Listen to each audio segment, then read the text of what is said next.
Good morning, students. Today we will study about the structure of a cell. Our next topic is structure of a cell. जो cell होता है वो इस दुनिया में अलग अलग शेप एंड साइज़ के होते हैं। कोई राउंड होता है, कोई ओवल होता है, कोई स्क्वायर होता है, कोई रेक्टेंगुलर होता है।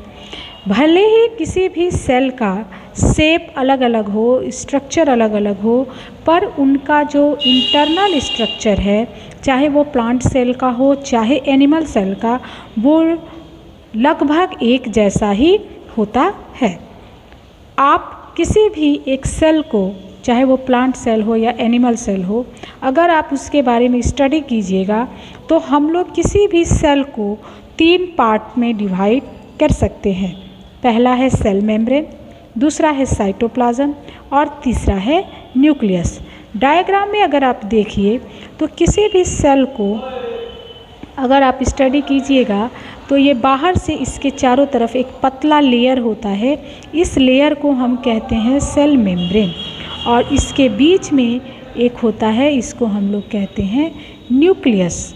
तो सेल मेम्ब्रेन और ये है न्यूक्लियस। तो फर्स्ट पार्ट है सेल मेम्ब्रेन और दूसरे बीच वाले पार्ट को हम कहते हैं न्यूक्लियस, और दोनों के बीच में ये जो एक जेली लाइक या गोंद लाइक स्ट्रक्चर होता है न्यूक्लियस और सेल मेम्ब्रेन के बीच में, इस पार्ट को कहा जाता है साइटोप्लाज्म।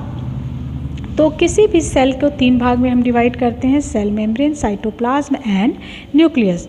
हम लोग बारी बारी से तीनों के बारे में स्टडी करेंगे। सबसे फर्स्ट है सेल मेम्ब्रेन। सेल मेम्ब्रेन जो होता है, इस सेल मेम्ब्रेन को हम प्लाज्मा मेम्ब्रेन भी कहते हैं, और ये सेल का सबसे आउटर कवरिंग होता है।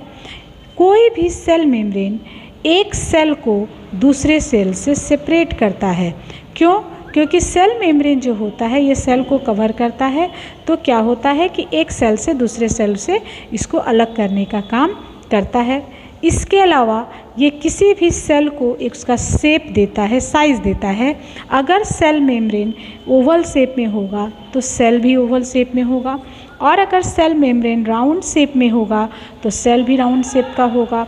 अगर सेल मेम्ब्रेन स्क्वायर शेप का होगा तो सेल भी स्क्वायर शेप का होगा। इस तरह से अगर सेल मेम्ब्रेन इरेगुलर शेप का है तो सेल भी इरेगुलर शेप के हो जाते हैं। मतलब सेल मेम्ब्रेन जो होते हैं वो सेल को शेप एंड साइज देते हैं। सेल मेम्ब्रेन का एक नेचर होता है कि ये सेमी परमिएबल नेचर के होते हैं। आपके बुक में दिया है, देखिए, semi permeable nature. Semi permeable nature का मतलब क्या हुआ? सेमी मीन्स होता है हाफ, परमिएबल मीन्स परमिशन से परमिएबल आया है। जो सेल होता है वो अगर चारों तरफ से कवर किया हुआ है तो कवर करने का मतलब कि इसको अपनी सराउंडिंग से बिल्कुल अलग ये नहीं हो जाता है। ये अपने आसपास की चीज़ों से किसी न किसी चीज़ को लेता है और किसी न किसी चीज़ को देता है। तो अगर जो सेल मेम्ब्रेन है, ये सेल मेम्ब्रेन बाहर से किसी चीज़ को अंदर लेता है और अंदर से अपनी चीज़ों को बाहर निकालता है। अंदर किन चीज़ों को लेता है? यूज़फुल चीज़ों को, जो सेल के लिए यूज़फुल हैं, जैसे ऑक्सीजन, फूड, वाटर, इन सारी चीज़ों को, मिनरल्स, विटामिन्स, इन सारी चीज़ों को सेल को ज़रूरत पड़ती है। तो सेल इन सारी चीज़ों को लेता है, एंटर कराता है अपने अंदर, और उसके अंदर जो भी गंदगी तैयार होती है, जो भी वेस्ट प्रोडक्ट बनते हैं, सेल उसको अपने पास रखना नहीं चाहता है, इसीलिए सेल इसको अपने अंदर से बाहर निकालता है। तो फिर ये कैसे बाहर निकलता और अंदर जाता है? सेल जो है, इसका सेल मेम्ब्रेन अपने अंदर से किसी चीज़ को जाने का परमिशन देता है। कोई भी चीज़ इसको पार कर कर चली जाती है, लेकिन कोई भी चीज़ कहने का मतलब कि हर चीज़ नहीं। जो सेल होता है, सेल मेम्ब्रेन जो होता है, वो जो भी चीज़ें सेल के आसपास होती हैं उनमें से पहले वो ये रिकॉग्नाइज़ करता है कि कौन सी चीज़ें इस सेल के लिए ज़रूरत है, उन्हीं चीज़ों को सिर्फ एंटर होने देता है। हर चीज़ इसके अंदर एंटर नहीं हो सकती है। सेल मेम्ब्रेन हर चीज़ को अंदर आने नहीं देता है। उसी तरह बाहर निकलने का भी पोजीशन होता है। सेल अपने अंदर से हर चीज़ को बाहर निकलने भी नहीं देता है। सेल सिर्फ जो वेस्ट प्रोडक्ट है उसी को बाहर निकलने देता है। तो इसका मतलब ये हुआ कि सेल जो है वो सेल हर चीज़ को अंदर बाहर आने जाने नहीं देता है, इसीलिए इसे हम सेमी परमिएबल मेम्ब्रेन कहते हैं। सेमी परमिएबल मेम्ब्रेन मतलब किन्हीं किन्हीं चीज़ों को ही अंदर जाना और बाहर आने का अलाउ होता है। ओके, और किसको अंदर आने देगा? जो ज़रूरी चीज़ें हैं उसको अंदर आने देगा, और बाहर जाने में उसी चीज़ को बाहर जाने देगा जो वेस्ट प्रोडक्ट है उसको। चलिए नेक्स्ट हम लोग आते हैं कि हर सेल में ये 3 चीज़ ही होती है, लेकिन प्लांट सेल में क्या होता है कि इस प्लांट सेल में मान लो ये सेल मेम्ब्रेन है, ये न्यूक्लियस है, ये साइटोप्लाज्म। तो प्लांट सेल में सेल मेम्ब्रेन के चारों तरफ क्या होता है कि एक लेयर पाया जाता है, एक्स्ट्रा लेयर, जो कि आपको एनिमल सेल में दिखाई नहीं देगा, और इस लेयर को हम लोग कहते हैं सेल वॉल। तो सेल वॉल एक एक्स्ट्रा लेयर है जो प्लांट सेल में पाया जाता है, जो कि एनिमल सेल में नहीं होता है, और ये लेयर काफ़ी हार्ड और टफ होता है, और इसी के चलते पेड़ भी इतने हार्ड होते हैं। क्यों हार्ड हो जाता है? क्योंकि ये जो सेल वॉल है इसके ऊपर एक केमिकल जमा हो जाता है। इस केमिकल को कहा जाता है सेल्यूलोज। सेल्यूलोज नाम का एक केमिकल जमा होने के कारण सेल वॉल काफ़ी मोटा हो जाता है और हार्ड हो जाता है, और ये हार्डनेस, ये मोटापन पेड़ को जो है, प्लांट्स को जो है प्रोटेक्ट करते हैं, क्योंकि प्लांट तो खुली जगह पर रहता है, तो उस ऐसे जगह पर उसको टेम्परेचर से, विंड से, ह्यूमिडिटी से, रेन से, इन सारी चीज़ों से क्या होता है कि वो पेड़ को बचाने का काम करता है। सेल वॉल एनिमल सेल में नहीं होता है। चलिए अब हमारा नेक्स्ट टॉपिक है साइटोप्लाज्म। साइटोप्लाज्म क्या है? साइटोप्लाज्म सेल के अंदर एक जेली के समान, गोंद की समान एक स्ट्रक्चर पाया जाता है, इसी को हम लोग कहते हैं साइटोप्लाज्म। ये जो साइटोप्लाज्म होता है देखने में पानी की तरह दिखता ज़रूर है, लेकिन हर सेल के इस साइटोप्लाज्म में होता क्या है कि बहुत सारे छोटे छोटे दूसरे स्ट्रक्चर पाए जाते हैं।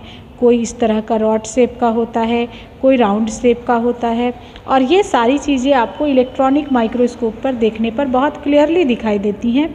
इसमें कुछ ऐसा होता है, ओके, उसके बाद कुछ इसमें स्टार शेप का होता है।